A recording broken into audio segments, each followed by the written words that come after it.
안녕하십니까 여러분, 이종원의 회계사입니다. 이번 시간에 역시 이어서 주식회사 안테나 주석을 계속해서 살펴보는 시간을 갖도록 하겠습니다. 자, 현금성 자산이 뭘로 이루어졌냐 라고 해서 이제 뭐 34억이 30억과 4억 뭐 이렇게 있어요. 그래서 엄청 많죠? 이건 도대체 개인으로서는 만져보기 굉장히 힘든 돈 같고, 뭐 법인으로서도 그렇지만 어쨌든 카카오느님한테 투자를 굉장히 많이 받으셨기 때문에 가능한 현금이다 라고 돼 있고, 그 다음에 매출 채권, 그리고 3개월 이내에 정산해야 모두 유종자산으로 분류된다. 그러니까 주식회사 안테나가 뭔가 용역을 제공하고 받는 채권의 회수 기한이 보통은 3개월이라는 거죠. 근데 이 3개월이 넘어가면 뭐다? 이제 좀 어느 정도 부실 징후가 있는 채권일 수 있다라는 거죠. 자, 회사가 보유하고 있는 담보는 없고 이렇게 채권에 대해서 지금 평가를 하고 있다. 그래서 손실충당금은 미리 인식하는 겁니다. 그러니까 친구한테 돈 빌려줬는데 나중에 못 받으면 마음이 아프잖아요. 그래서 미리 마음 아프게 만드는 거를 뭐다? 충당금 계정이라고 합니다. 그래서 원래 그런 손실충당금 계정을 매출채권에 지금 인식을 하고 있죠. 자, 그 다음으로 뭐 여러 가지 자산에 대해서 나오는데, 임차보증금으로 23억을 지불을 했네요. 그렇다고 하면은 사실 조금 생각은 해볼 수 있어요. 저 본사가 위치한 아까 논현동의 그 4억이 우리 건물이 아닐 수 있다라는 겁니다. 회사의 그 주석에 만약에 유형자산에 토지나 건물이 없다면 뭐다? 빌린 곳이라는 거죠. 굉장히 이쁜 4억입니다. 나도 갖고 싶다 이런 데 사고. 나 유형자산 보면은 기초에 8억 8,200 있었는데 뭐다? 얼마 안 되죠. 기말 순장부 금액 해봤자 요 정도. 이건 아마 제가 봤을 때 이 유형자산은 아마 인테리어 대금이지 않았을까 싶어요. 9억 6천 정도면은 이제 싹 다 리모델링해서 들어가서 이제 전세 주고 들어가고, 그 다음에 저번 시간에도 말씀드렸다시피 복구충당부채를 쌓았다는 거는 우리 건물에 내가 복구충당부채 쌓을 일이 뭐가 있어요. 내 건물이니까 내 마음대로 다 할 수 있잖아. 그죠? 벽을 뚫든 뭐 벽을 허무는 건 안 되나? 어쨌든 여기 주식회사 안테나가 보유한 부동산은 없는 걸로 하겠습니다. 그리고 무형자산은 기초의 순장부가액이 전소권이 92억으로 굉장히 높아요. 그러면은 작년 걸 한번 보죠. 작년에 전소권을 103억 주고 사왔습니다. 누구에 대한 전소권일까요? 굉장히 궁금해요. 뭐 여러 명일 수도 있죠. 왜냐면은 인터넷 검색만 해봐도 주식회사 안테나에서 이제 영입한 연예인들이 되게 유명하신 분들이 많잖아요. 잘 하시고. 그렇기 때문에 전소권도 굉장히 세게 돈을 나갔을 겁니다. 그러면은 우리는 세게 준 만큼 뭐다? 많이 벌어야죠. 근데 전소권이 상가액이 20억씩 인식되는 걸로 봐서는 대략 전소기간은 5년 정도이지 않을까라고 조심스럽게 예측을 해봅니다. 그렇죠? 평균적으로 그 정도이지 않을까 추측을 해봅니다. 그러니까 5년간 그 전속한 연예인들이 최대한 빨리 해서 최소한 100억 이상은 뽑아줘야 뭐다? 전속금을 지원한 게 원가를 뽑을 수 있다라고 생각을 하시면 되겠습니다. 그리고 회사가 부동산 자산, 사용권 자산으로 인식한 부동산이 대략 58억 정도입니다. 이렇게 따지면은 유동으로 8억이 나가니까 비유동이 45억이다. 그러면은 1년 동안 지급되는 임차료가 대략 8억 정도라는 계산이 나오죠. 그리고 이게 남은 게 1년에 8억씩 지급이 된다라고 가정을 하면은 58억이 없어지려면은 대략 계약 기간은 88에 98, 68에 48.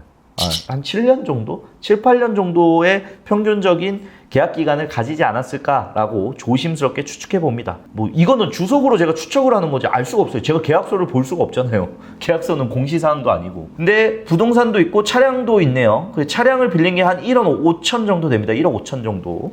그러니까 이게 보통은 이제 완전 일치하진 않지만 차량의 취득가액이랑 좀 비슷하다고 보면 돼요. 뭐 이게 1억 5천짜리가 차 한 대다라고 하면은 이제 진짜로 비싼 차일 수도 있지만 아니다라고 본다면은 뭐 차 여러 대 있다 그러면은 매니저분들이 타고 다니시는 차량일 수도 있지 않을까라고 생각을 해봅니다. 자, 쭉쭉 내려가고요. 그 다음에 부채 중에 보여지는 게 있네요. 선수금. 이거는 이제 계약금 먼저 쏴주는 거죠. 그러니까 우리가 지금 그 엔터테이너 사잖아요. 우리가 이런 거 찍어줄게, 우리가 이런 거 촬영에 우리 연예인들 투입해줄게 라고 하고 돈을 미리 땡겨받는 겁니다. 그래서 선수금, 말 그대로 먼저 선자에 수금한다. 수금을 먼저 한다. 근데 그게 재무제표상 우리들은 뭐다? 부채입니다. 어떤 부채? 우리 소속 연예인들을 거기다가 데려다 놓고 출연시켜야 하는 부채를 우리가 떠안고 있는 거예요. 다만 뭐다? 돈을 빨리 받았을 뿐. 근데 선수금은 기업 입장에서 좋은 걸까요? 나쁜 걸까요, 여러분? 자, 3초. 좋은 겁니다. 여러분, 현금은 언제나 옳다. 특히나 지금 같은 고금리 상황에서는 받을 돈 있으면 먼저 받고, 그렇게 하는 게 제일 좋죠. 그 다음에 장기 종업원 급여 부채의 변동 내역이 있다. 이거는 뭔가 기업에서 종업원이 장기적으로 근속할 경우에 기업이 어떤 의무에 따라서 보상할 뭔가가 있다라는 겁니다. 뭐 이 직원이 장기적으로 근속을 하게 된다면 회사에서 추가적으로 포상을 지급한다든지 또는 뭐 휴가를 보내준다든지 라는 부채가 어느 정도 있고, 그 다음에 이 기업에서 어느 정도 그거를 달성할 수 있을 법한 직원들이 나타나고 있다라는 거죠. 그래서 장기 종업원 급여 부채는 사실 크면 클수록 어떻게 보면은 재무 상태표적으로 보면은 뭐 그렇게 좋은 시그널은 아닐 거예요. 왜냐하면 기업이 부담해야 될 부채지만. 근데 반대로 생각해 보면은, 야, 종업원들한테 이 정도의 보상을 해주는 회사면은 종업원들의 로열티가 어마어마하겠다. 근데 종업원의 로열티는 뭐다? 재무제표에 나타납니까? 안 나타납니까? 안 나타나죠. 당장 눈에 보여지는 건 없어. 근데도 뭐다? 직원들의 로열티가 있으면 회사의 성장과 발전에 뭔가 보이지 않는 뭔가가 있을 거다라고 제 개인적으로 추측을 해봅니다. 네, 그럴싸하지 않나요? 그럴싸한데요? 아닌가요? 차입금, 카카오 엔터테인먼트한테 빌렸는데 4.6%로 빌렸어요. 야, 이 4.6%에서 무릎을 탁 칩니다. 왜 4.6%일까요, 여러분? 이게 뭐냐? 세법에서 정하고 있는 지금 촬영일 현재 특수 관계자 간 자금 거래에 있어서 차입 이자율을 얼마로 할 것인지에 대해서 기획재정부 장관이 고시한 이자율을 쓰도록 되어 있는데 그 이자율이 4.6%입니다. 그러니까 법정 이자율을 딱 지킨 거예요. 카카오엔터가 주식회사 안테나한테 81억 빌려주면서 야 4.6% 줘 라고 하고, 그 다음에 만기는 언제로 잡았다? 26년 4월 29일. 그러니까 대략 한 앞으로 촬영일 시점으로는 뭐 많이 남진 않았네요. 한 2년 반 정도 남은 거고, 만약에 가면은 뭐 연장해 줄 수도 있지 않을까라고 생각을 합니다. 이 순학정 급여 부채는 이제 뭐 직원들이 일시에 퇴사했을 때 우리 근로기준법에서 정하고 있는 퇴직금을 얼만큼 지급을 해야 되는지라고 보여지는데 2억 2,300 정도가 지금 직원들의 퇴직급여로 쌓였습니다. 자, 다른 건 다 필요 없고요. 자, 3억 6천 충당부채, 이거 아까 뭐다? 복구 충당부채입니다. 이게 상각으로 증가한다는 거는 요거 얘기하면 여러분들이 이탈률이 높아질 것 같아서 다음 시간에 얘기하도록 하겠습니다. 그리고 고객과의 계약에서 한 지금 200억 정도의 수익이 발생하고 있다. 근데 이 200억의 매출 내역을 괜찮은 주석이 나오네요. 광고로 얼마를 벌었고, 음원으로 얼마 벌었고, 공연으로 얼마 벌었고, 방송 얼마 벌었고, 기타 얼마 벌었고, 200억 벌었네요.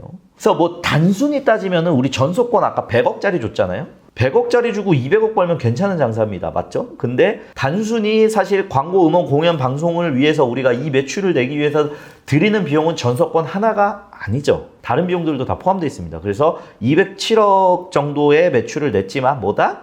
나머지는 다른 비용들도 있다라는 거를 생각해 보시면 됩니다. 그래서 이익이 나지는 못했다. 그리고 한 시점에 인식하는 거는 우리가 일시에 이제 단발로 그냥 뭐 이게 맞는 표현인지 모르겠지만 어디 지방 행사 가서 뛰면 바로 돈 받고 이제 끝나는 건데, 기간에 걸쳐 인식한다는 거는 우리가 어디에 광고나 음원이나 공연 행사를 뭐 3년치를 계약을 했다. 그래서 뭐 매년 가서 해야 된다라는 거를 해서 전체 계약금을 나눠서 우리 재무제표에 인식을 하고 있다 정도로 하는 매출이 206억 정도. 그러니까 실제 총 계약 금액은 더 크겠죠. 왜냐? 올 한 해에 인식한 것만 206억 정도이기 때문에 라고 생각을 해보시면 되겠습니다. 자, 이 고객의 계약과 관련돼서 계약자산과 계약부채에는 뭐가 있냐? 이제 계약부채는 우리가 용역으로서 제공해야 되는 부채죠. 그래서 아까 말씀드렸던 금액이랑 굉장히 비슷한 게 보이죠? 제가 바로 올라가서 찾겠습니다. 저 계약부채가 과연 뭘까요? 제가 항상 아까 옳다고 설명드린 그것 있죠. 네, 선수금입니다.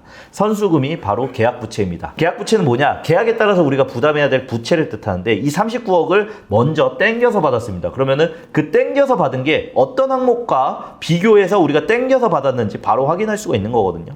그래서 이 39억을 땡겨 받았는데 뭐다? 음원이랑 관련해서 땡겨 받은 게 26억. 아무래도 우리 대표님이 누구시죠? 네, 유열 대표님이시잖아요. 그래서 뭔가 음원의 제작과 관련해서 미리 땡겨 받으시지 않았을까라고 지극히 개인적으로 주관적으로 생각을 해보고요. 그래서 정기에 미리 땡겨 받은 것 중에 13억은 우리가 그에 해당하는 응당하는 무언가를 해드렸다라고 생각을 해주시면 되겠습니다. 자, 그 다음에 영업비용이랑 뭐 기타 특수관계자가 있는데 요거는 제가 다음 시간에 또 이어서 한번 설명드릴 수 있도록 하겠습니다. 자, 여러분 여기까지 안테나라는 회사에 대해서 계속해서 살펴보고 있는데요. 여러분들 아시다시피 이제 여러분들은 제 설명을 들으면서 보시니까 조금 뭔지 알겠다라고 생각이 들 수 있는데, 여러분들 제가 이거를 말로 풀어내기 위해서 이제 제가 뭐 굉장히 생략한 것도 있고 어느 정도 사실관계랑 아예 똑같지 않은 사실들도 있을 텐데 여러분들의 모든 이해를 돕기 위한 것이라는 것을 양지해 주셨으면 좋겠습니다. 자, 저는 여기까지 이종원 회계사였고요. 구독과 좋아요 꼭 부탁드리도록 하겠습니다.